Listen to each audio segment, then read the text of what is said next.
What's good, YouTube? It's your boy Leo coming to you guys with yet another video. So Saturday Night Main Event is this Saturday. This is the first edition of Saturday Night Main Event in 2025, but the second edition of Saturday Night Main Event overall. We have four matches and one segment announced for the show. So I'm gonna do a rundown, give you guys my preview predictions for the card, what I think is gonna happen in these matches, and where ultimately can see some of these matches leading to in the grand scheme of things. So let's get into it. Comment down below, let me know what match are you looking forward to the most at Saturday Night Main Event. And yeah, but the first match we're going to start off with Braun Strowman and Jacob Fatu. This is pretty much just going to be a all-out car wreck. I mean, Braun Strowman, he's come back, but people still are trying to find a way to get invested in him. It's been quite some time since he's kind of been in a high profile match, if we want to be honest. And I think this would be a great way to reintroduce him and kind of get the fans introduced to him once again. I think this match is going to be really good. Now, this match can really end one or two ways. And the first way it could end is a straight up clean. It's ending in a clean fashion. Um, or we get like a wonky finish where it's like a DQ or both guys are counted out and can't make the count of 10, something along the lines of that. But what I think is going to happen in this match, despite the match being really good, I think Jacob Fatu is going to get the win here because they're trying to position him as being a, his own guy, his own man, and if they're trying to do just that and probably build him up for something big later this year, you're gonna have to give him the win here. And Braun Strowman, he can take a loss. I think you could do anything in this match. You could probably have some type of interference or whatever the case is, maybe to protect Braun Strowman in the loss. So I'm gonna go Jacob Fatu to get the win here.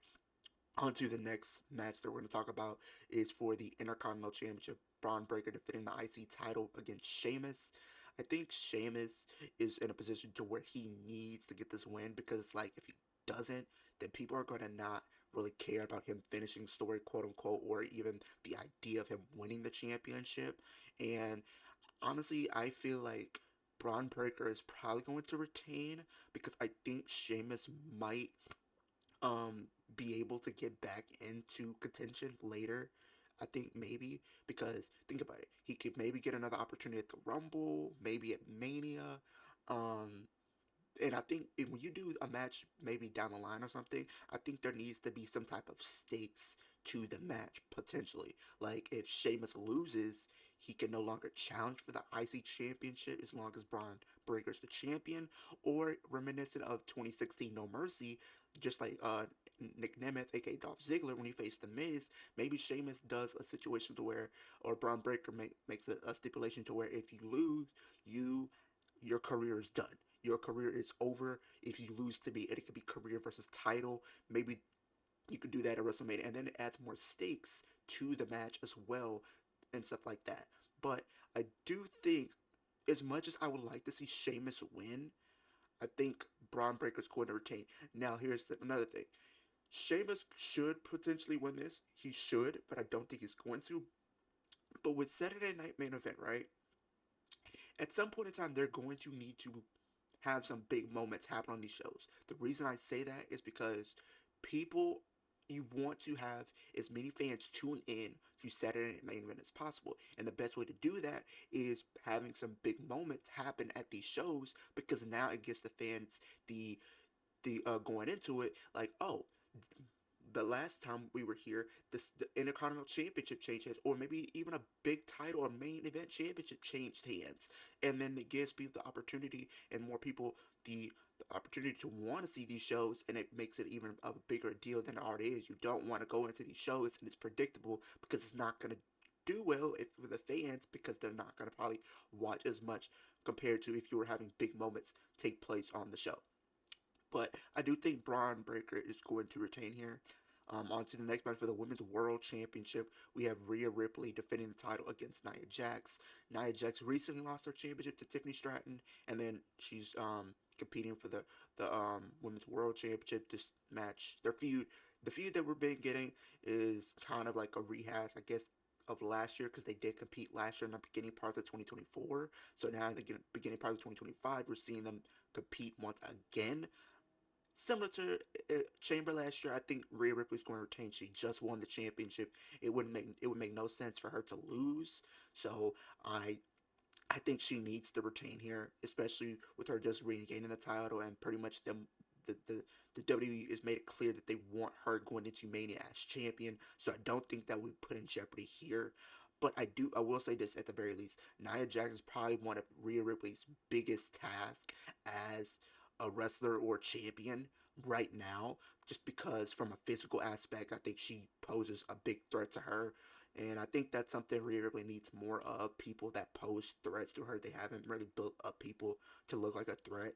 But Nia Jax has been somewhat of an exception, even though she loses in the grand scheme of things. She still comes out on top in the grand scheme of things because she's been able to give Rhea Ripley a run for her money. So I do think that from that aspect, you gotta admit that. But I do think Rhea Ripley's going to retain. Maybe we get something set up potentially with Rhea Ripley, maybe her next challenger if she's defending at the Rumble, or maybe at Chamber or Mania or something like that. We'll see potential teases be set up potentially here. We will see. Onto the contract side, which is a segment. Cody Rhodes and Kevin Owens.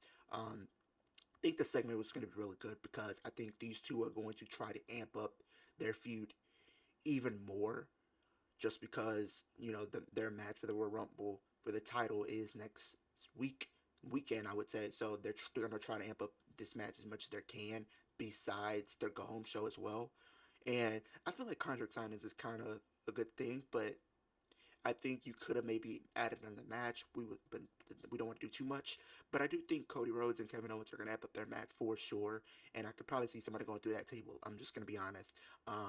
Maybe we'll get Kevin Owens planting some more seeds. I know recently on Raw he planted some seeds between him and Kevin Owens. Maybe not Kevin Owens and Sami Zayn. Sorry, he planted some seeds between Kevin Owens and Sami Zayn. Maybe Sami Zayn might come out here. Maybe they'll tease some more stuff. Maybe he might get involved here, and that might give you an indication he might interfere at the Rumble. We will see. But I do think I can't really say too much about the contract signing, but I do know it's probably going to be end up in a big brawl for sure. It's just one of those things that just tends to happen with these two.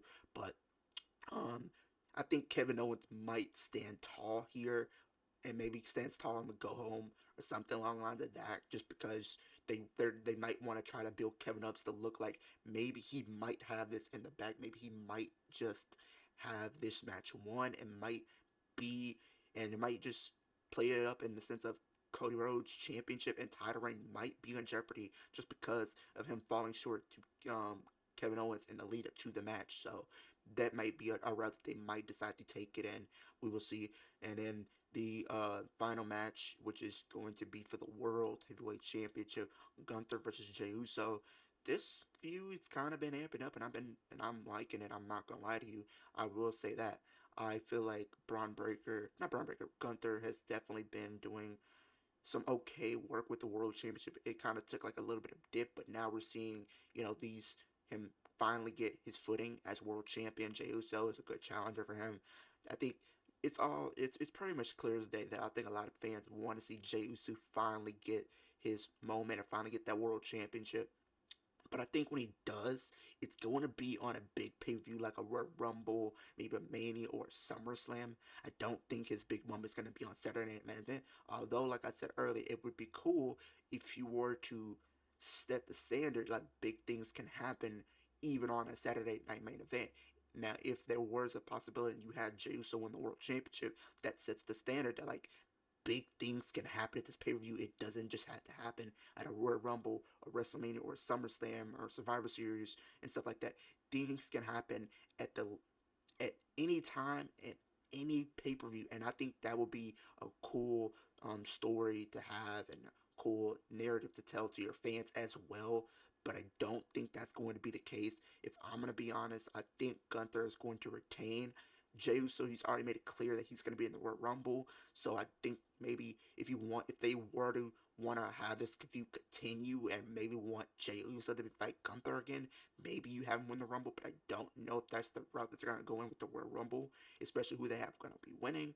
But Jey Uso would be a good addition to the Royal Rumble nonetheless. I think he's going to get a good showing in the Royal Rumble, but I don't think he's going to win, and I don't think he's going to win the championship right now. Maybe this year I can see, honestly, this year I could see him possibly winning it, or in 2026. So I think he is well on his way to getting closer and closer to his moment, but I don't think it's going to be here at Saturday Night Main Event, but he will get it down the line. But comment down below, let me know what are your predictions for Saturday Night Main Event? Who do you guys have winning these matches? How do you guys see these matches play out? And what do you guys think these potential matches or potential feuds, if these are going to be some of the feuds that they're going to be telling going forward? How do you think it's going to lead? And stuff like that. I would love to hear your thoughts and opinions in the comment section down below. Road to 600. Ultimate goal is 10K. That's the goal we're trying to get to by the end of 2025. I know we can do it as a wrestling family and a wrestling community, so let's make it happen. I appreciate everybody subscribing, showing love to the channel. I can't do it without you guys. You guys make it possible. But with that being said, hope that you have a great day. Hope that it is a great rest of your week, and I'll see you guys in the next video.